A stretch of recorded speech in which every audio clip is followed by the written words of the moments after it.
Hi, I'm Matt Patterson with the Oklahoman. We're back with another edition of Zoo Tales with Candice Rennels from the Oklahoma City Zoo and Ann Cameron from the Junior League of Oklahoma City. Thanks for coming in, guys. Thank you for having us. Candice, you guys, we were just talking, we're coming up on spring break. Talk a little bit about some of the things going on at the zoo. Where did winter go, Matt? I know, it was it's just 5 minutes. It was 5 minutes, but yes, spring is here. It has definitely sprung at the Oklahoma City Zoo.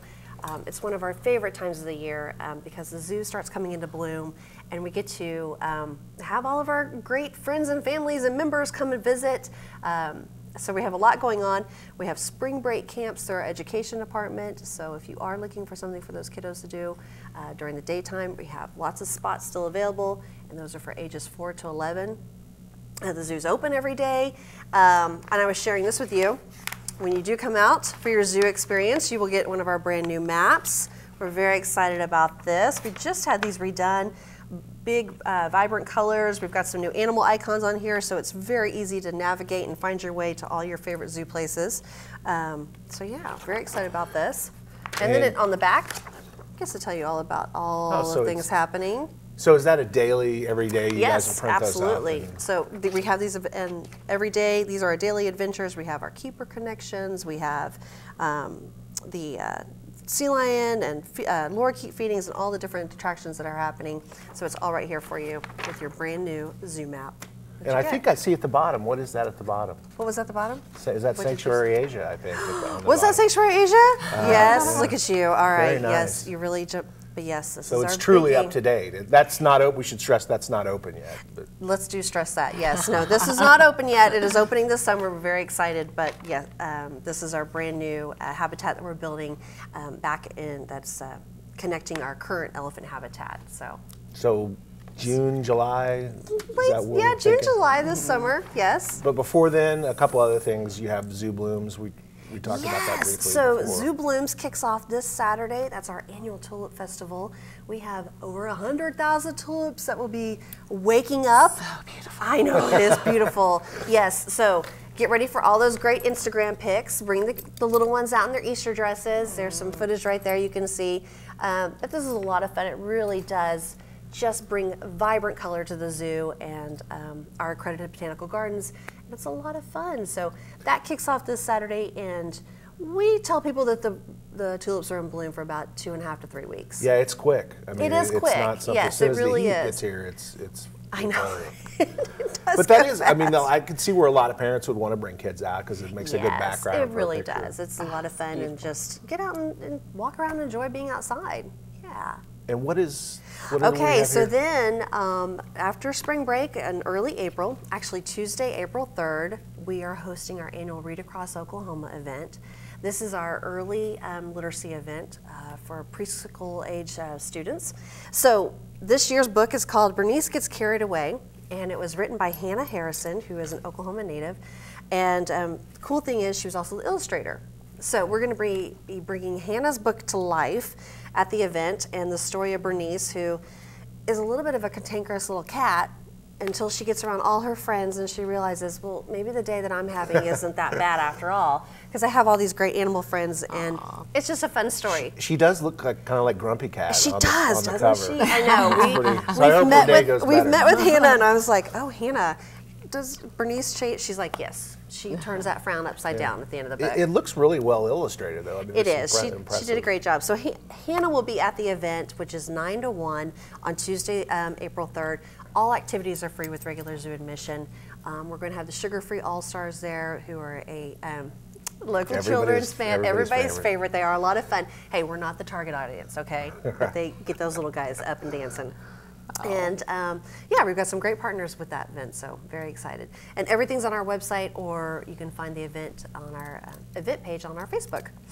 Speaking of partners, Ann, you guys at the Junior League have had a long-term partnership. We were talking about before we started taping about just how far back that goes. Talk a little bit about just how far back it is. Truly fabulous. It's so wonderful. And our Junior League of Oklahoma City Volunteers have been out at the zoo for 50 years now. It started really in about 1967 when our our league volunteers went to the zoo to give tours to students, and they led, I think, about 4,000 students through the zoo talking about living versus non-living, and that led into the Zoomobile, which is a highlight of, we've had a lot of wonderful contributions, but we're really proud of that. 10 Junior League volunteers drove that Zoomobile with animals to schools throughout Oklahoma City and Putnam City District, to second graders 3 times a week, and they showed the animals and did an education program to over 3,000 students. So if you grew up like in the 70s and 80s, you probably remember, and went to those schools, you probably remember. Probably so, yeah. Absolutely, and I think that the Zoomobile we're looking for. Yes, we still have the Zoomobile program today. It's through our education department, and that outreach goes to every corner of the state, and they see thousands of kids each year. And it all started with the Junior League partnership. Why do you think that's endured so long over the years, the partnership?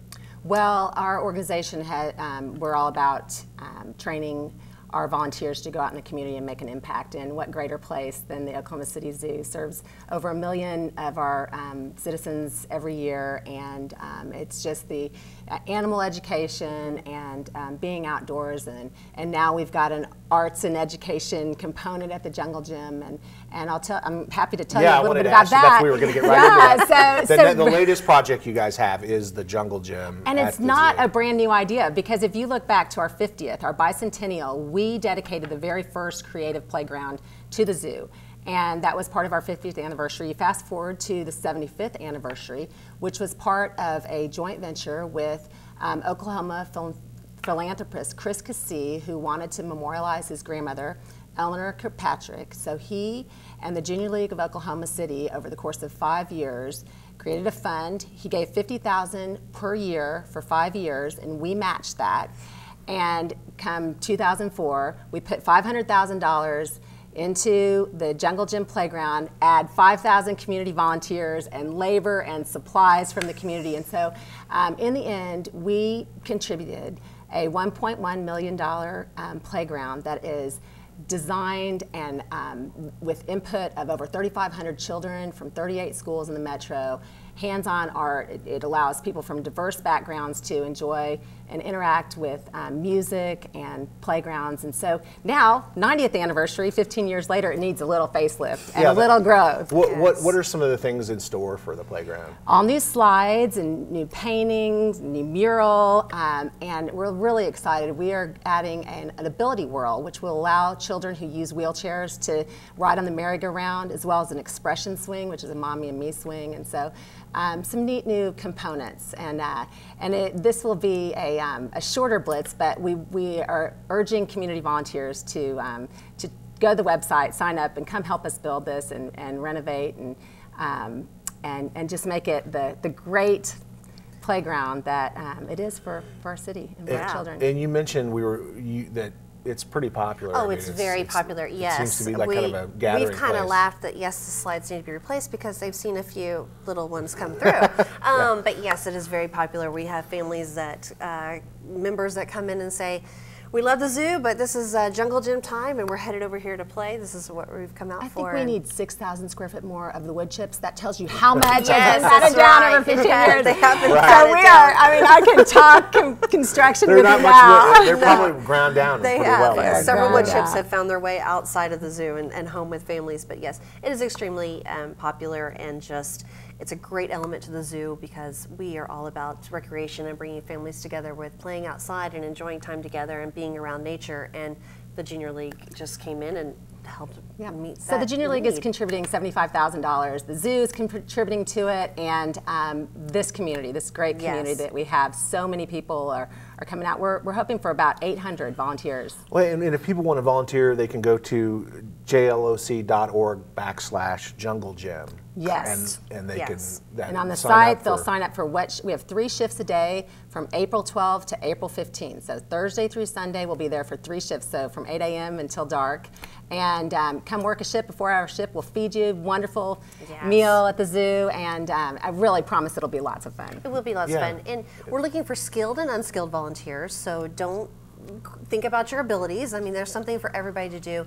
And we do, let's see, what is the minimum age? It was 10. You 10 need years to be old. 10 years old. So it's a great opportunity for families that are trying to instill that important value of volunteering in the community to their children. So we're definitely. What day is the day the volunteers are needed?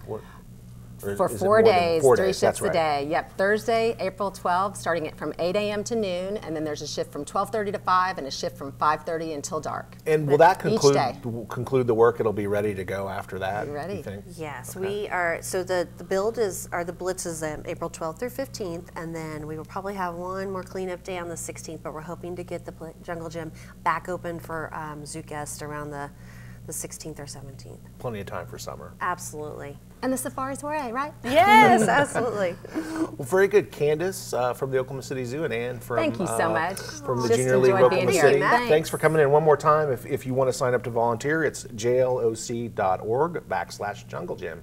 Thanks again, guys. Excellent. Thank you. Appreciate it.